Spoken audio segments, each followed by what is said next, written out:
Começa agora o programa Papo de Crente. Apresentação, pastor Marco David Oliveira e Eulália Lemos.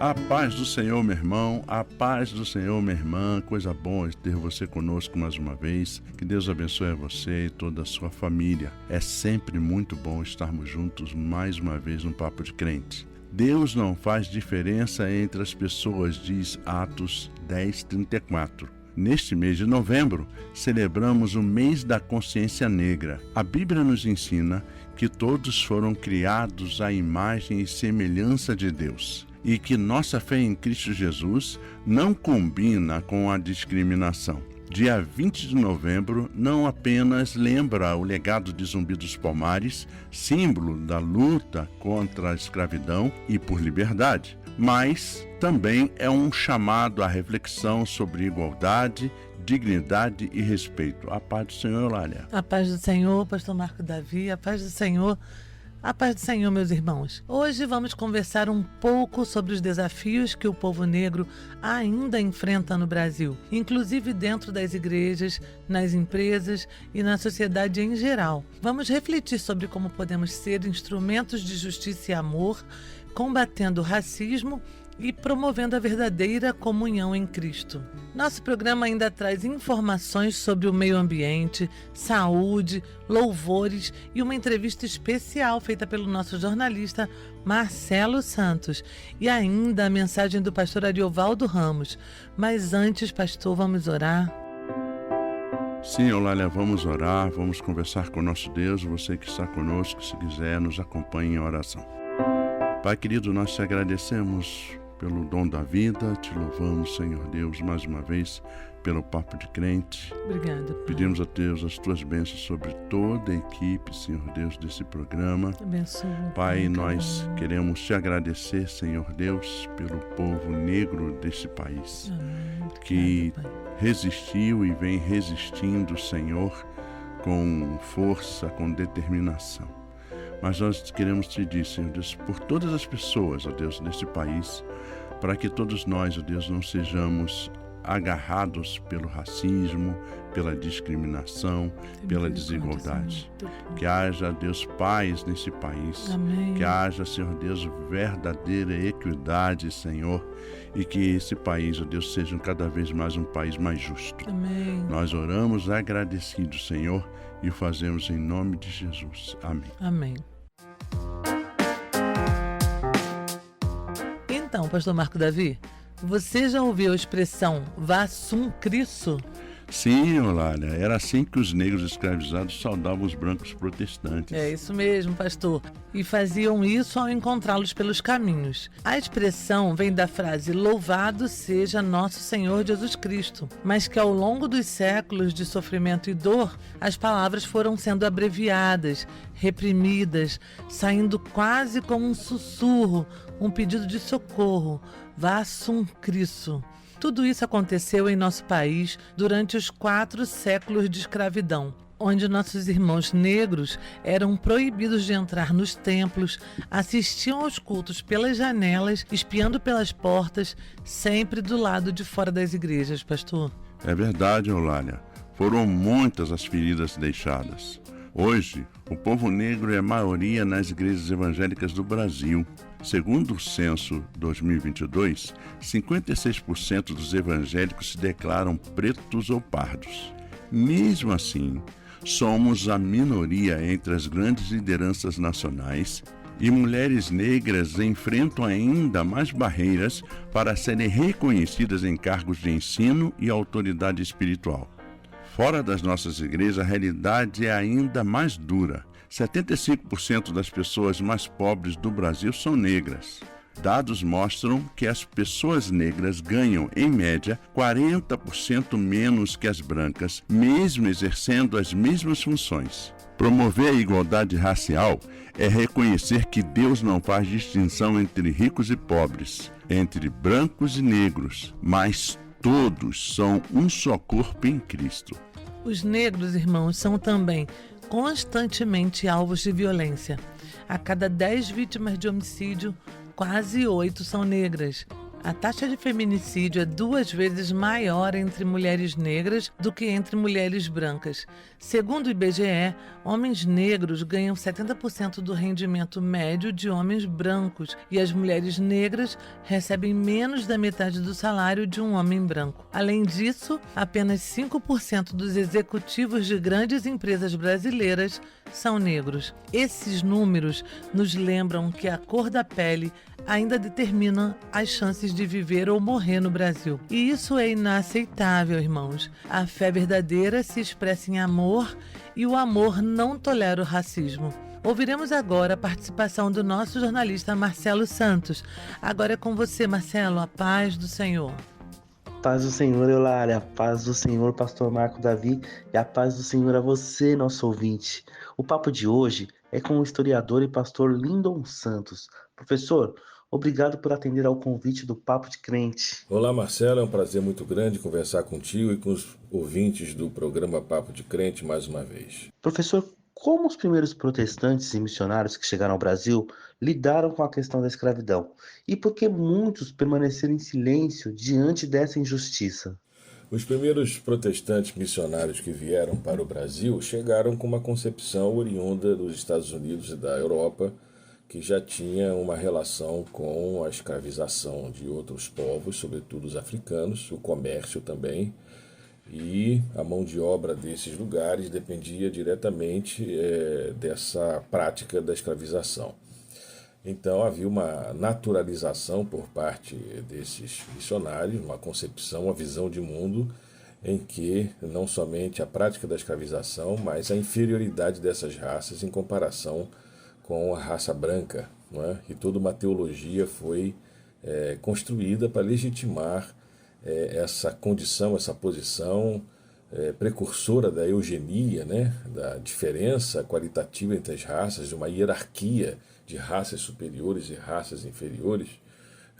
Então, no geral, os missionários vieram com essa concepção. Alguns poderiam até ser contra a escravização, mas mantinham uma leitura bíblica e teológica ali que legitimava também o racismo. Mas houve exceções, como a de Robert Reid Callen, um missionário escocês, fundador da Igreja Evangélica Fluminense no Rio de Janeiro, que a igreja dele excluiu um membro que não quis alforriar, libertar o seu um escravizado seu, não é? Essa é uma posição histórica muito importante. Thomas Bowen também, um missionário norte-americano que esteve na África, aprendeu a língua iorubá e esteve na região portuária do Rio de Janeiro, evangelizando, né, aquela população trabalhadora composta de negros escravizados, e que trouxe um impacto, né, e infelizmente por questão de doença ele teve que voltar e ir para os Estados Unidos. Então nós temos exemplos contraditórios de um protestantismo, né, que por um lado legitimou a escravização e racionalizou o racismo, mas ao mesmo tempo pontualmente posicionamentos contra a escravização, e isso é um marco da história do protestantismo no Brasil. Houve protestantes que se destacaram no movimento abolicionista? E quais foram essas contribuições? Sim, houve protestantes que se destacaram no movimento abolicionista. Eu posso aqui colocar dois. Eduardo Carlos Pereira, que era um pastor presbiteriano, que escreveu uma importante obra sobre a questão da escravização no Brasil, uma leitura protestante contra a prática do escravismo, né? E também um ex-presbiteriano, Miguel Vieira Ferreira, maranhense, que fundou a Igreja Evangélica Brasileira, foi uma liderança política abolicionista, engajada no movimento de libertação dos escravizados. Então, nós temos assim essas duas figuras expoentes, né, desse movimento contra a escravização. Mas o mais importante foi Agostinho Zé Pereira, uma liderança negra, em 1841, no Recife, que construiu uma comunidade de mais de 300 negros seguidores, usando a Bíblia como referência, criticando a Igreja Católica e defendendo a abolição da escravatura 50 anos antes do que ela viria a acontecer, não é? Então, Agostinho Zé Pereira é uma figura importantíssima, considerada, chamada de divino mestre, né? Há poucas fontes sobre ele, somente alguns fragmentos nos jornais da época, e de um movimento que se tornou perigoso, ameaçador, revolucionário, a partir de pressupostos protestantes, bíblicos, teológicos, não é? Como precursor de uma luta contra a escravização e o racismo no Brasil. Agostinho Zé Pereira é alguém que a gente precisa recuperar mais. Olhando para o Brasil atual, professor, quais os passos que as igrejas evangélicas devem dar para de fato combater o racismo? A relação histórica entre igreja protestante e o racismo é uma relação contraditória. Por um lado, essa igreja protestante legitimou, se omitiu e silenciou diante do racismo, mas na prática, no cotidiano, ela teve e ainda tem práticas antirracistas. Contraditoriamente, existe uma teologia predominante nessas igrejas evangélicas protestantes, que é uma teologia eminentemente branca ou embranquecida, ou formulada a partir de um contexto branco, né, norte-americano. O fundamentalismo é o escopo dessa teologia, que é uma leitura branca das Escrituras, né? E aí você tem uma contradição entre a base étnico-racial dessas igrejas, que é eminentemente negra, feminina, periférica, com uma teologia que foi importada, né? Foi uma teologia colonizada, colonizadora, oriunda do fundamentalismo norte-americano. É preciso romper com esse conflito, né? Ou então superar esse conflito, melhor dizendo, e assumir, né, uma leitura, fazer uma releitura das Escrituras. Primeiro, reconhecendo a centralidade da África nas Escrituras, sobretudo no Novo Testamento, e a própria história do cristianismo. A África foi e tem sido fundamental na história do cristianismo, né? E assumir, se apropriar de um outro referencial teológico que não seja o fundamentalismo, como a teologia negra, por exemplo, que coloca outras lentes, né, outras perspectivas de interpretação das Escrituras. É preciso, né, como passo importante para uma transformação espiritual, coragem para dialogar sobre essa temática. O racismo estrutural, o racismo não é algo secundário, periférico, né, que deve ser, vamos dizer assim, mantido escondido, né, porque ele está latente e é potente no cotidiano das igrejas, das comunidades. É preciso ouvir, dialogar, reconhecer, enfrentar e colocar essa temática na pauta central da pregação, da reflexão teológica, das escolas dominicais, não é? Da prática das igrejas evangélicas. Então, mais uma vez, é preciso um enfrentamento corajoso e não se refugiar numa visão bíblico-teológica muito espiritualizante, não é? Mas reconhecendo que as Escrituras, passagens Escrituras no Velho e Novo Testamento, são evidentemente, claramente contra a prática do racismo, né? Em Cristo não há homem nem mulher, né? Nem judeu, nem gentio, nem escravo, nem livre, não é? Ou seja, esse paradigma de Jesus Cristo, da encarnação de Jesus Cristo, coloca um outro referencial para a gente repensar a prática e a espiritualidade evangélica no Brasil. E agora vamos ouvir a palavra de Deus ministrada pelo pastor Ariovaldo Ramos. É com você, meu irmão, a paz do Senhor. Paz do Senhor, Marco Davi, paz do Senhor, Eulália, paz do Senhor a você que está sempre com a gente. A palavra de Deus nos ordena em Provérbios 31, verso 8 e 9, o seguinte: abra sua boca a favor do mudo, pela causa de todos que são designados à destruição. Abra sua boca, julgue retamente e faça justiça aos pobres e aos necessitados. Olha, é com esse mandamento no coração que a gente se lembra que esse mês é o da consciência negra, dia 20.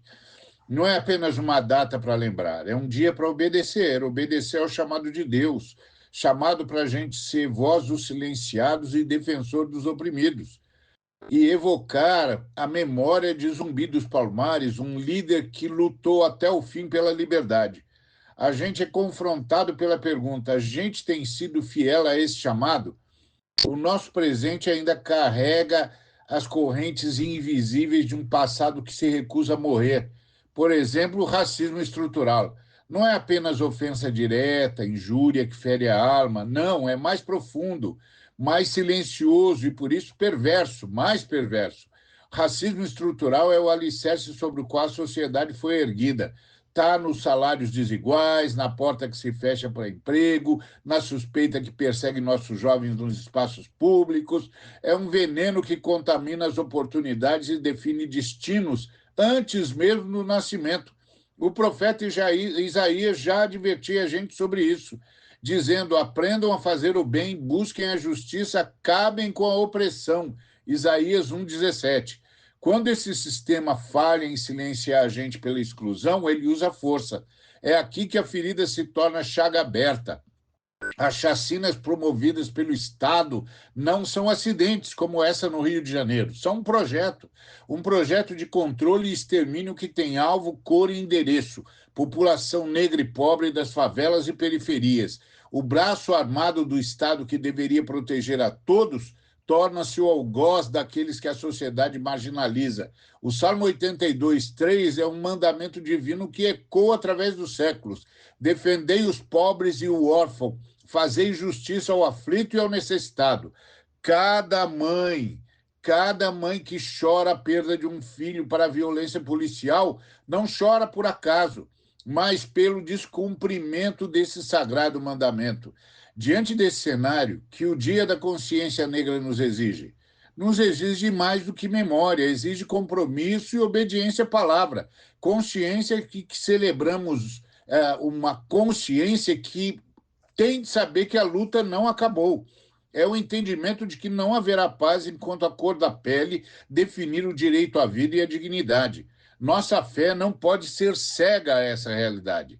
Nossa consciência deve ser uma chama que ilumina esse quadro de injustiça, aquece os corações para a ação.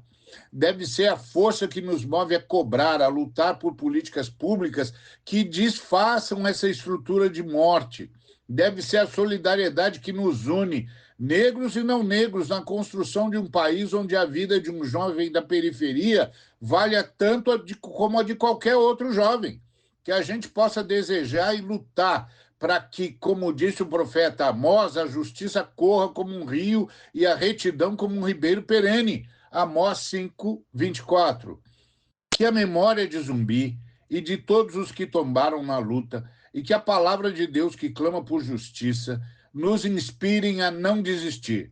Que essa consciência se transforme em ação, em justiça e, finalmente, em libertação. Que assim seja. Amém. Dizem por aí, dizem por aí, dizem por aí, dizem por aí, dizem por aí. Eulália, circulou aí recentemente uma foto em que o Lula, o presidente, aparece num barco durante a COP, brindando com champanhe. Essa imagem verdadeira mesmo? Não, minha irmã, a paz do Senhor. Então, minha irmã, essa foto é falsa. De acordo com a agência de checagem de notícias, ela foi manipulada por inteligência artificial, mais especificamente com uma ferramenta do Google, que gera imagens realistas, mas que não refletem a realidade. Essa técnica tem sido cada vez mais usada para espalhar desinformação nas redes sociais, criando cenários que parecem reais, mas são completamente fabricados. Se você ficou com alguma dúvida sobre algo que viu circulando por aí, manda pra gente e a gente investiga e responde aqui no programa. Preservar a criação é honrar o Criador. Estamos na semana da COP30, a Conferência das Nações Unidas sobre as Mudanças Climáticas, que este ano acontece em Belém, no Pará. A equipe do Papo de Crente esteve na cidade e visitou a Igreja Assembleia de Deus, a Igreja Mãe, onde o pastor Samuel Câmara nos lembrou da importância da preservação da criação de Deus e da responsabilidade que temos como mordomos de cuidar do meio ambiente. No capítulo de número 2 de Gênesis, nós temos o nosso chamado, Igreja do Senhor, e nós não abrimos mão dela. Atenção para isso. A pauta de sustentar, de cuidar da natureza, não é de políticos. E não é de A e nem de B, é de todos. A pauta do meio ambiente, da sustentabilidade é de todos. E é de Deus que o fez sobre todas as coisas. E porque Deus fez assim, no capítulo de número 2 do verso de Gênesis, Ele nos deu essa missão.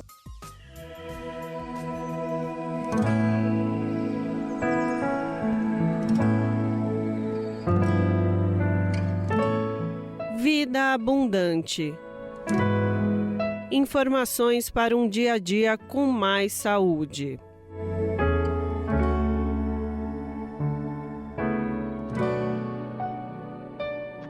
No Papo de Crente, a gente sempre procurou trazer temas que dialogam com a nossa fé e com o nosso cotidiano. Cidadania, justiça, Bíblia e os desafios concretos da vida, aqueles que todo mundo enfrenta. A partir de agora, vamos ampliar ainda mais essa conversa, porque quando a Bíblia fala de vida e vida em abundância, ela também nos chama a responsabilidade com o corpo, com a mente e com as emoções. A verdade é que não existe vida plena sem saúde. Por isso, estamos estreando hoje um novo quadro no programa, o Vida Abundante. A ideia é falar da saúde de forma simples, direta, sem alarmismo e sem complicar. Apenas com informação clara, útil e acessível. E para começar essa nova etapa, buscamos entender melhor uma iniciativa que muita gente tem ouvido falar, mas que ainda não sabe exatamente como funciona, o SUS Digital. Recebemos perguntas de ouvintes querendo saber onde acessar resultados de exames, como consultar o cartão de vacinação, como ver agendamentos e até mesmo como reduzir o tempo perdido em filas. Diante disso, procuramos o Ministério de Saúde, que enviou a seguinte nota ao Papo de Crente. O programa SUS Digital é uma iniciativa estratégica do Ministério da Saúde, com foco na transformação digital do Sistema Único de Saúde. Por meio dele, foi criado o aplicativo Meu SUS Digital, que permite à população consultar resultados de exames, verificar medicações dispensadas, acompanhar agendamentos, visualizar a carteira de vacinação digital e acessar o seu histórico clínico, entre outros serviços. O aplicativo pode ser baixado na Google Play para celulares Android ou na Apple Store para celulares iOS, ou mesmo acessado pelo site meususdigital.saude.gov.br. Outra ação é a entrega de 7.000 kits de telesaúde para as unidades básicas de saúde, onde os pacientes terão acesso ampliado a atendimentos à distância em áreas como ginecologia, pediatria e oncologia. A telesaúde tem potencial para reduzir em até 30% o tempo de espera por exames, consultas e cirurgias no SUS. Essa iniciativa ajuda a levar saúde de qualidade a todas as regiões do país, especialmente as áreas mais remotas. Neste ano, já foram realizados mais de 1,8 milhão de atendimentos à distância. Bom, depois dessa explicação, fica mais fácil da gente entender o tamanho da mudança. No Vida Abundante, vamos seguir trazendo esse tipo de informação de forma prática, sempre ouvindo especialistas, profissionais de saúde e, claro, as pessoas que vivem essas experiências no dia a dia. Nosso objetivo é simples: ajudar você a entender seus direitos, se cuidar melhor e usar com mais facilidade os serviços que já estão à nossa disposição. Seja muito bem-vindo ao novo quadro Vida Abundante.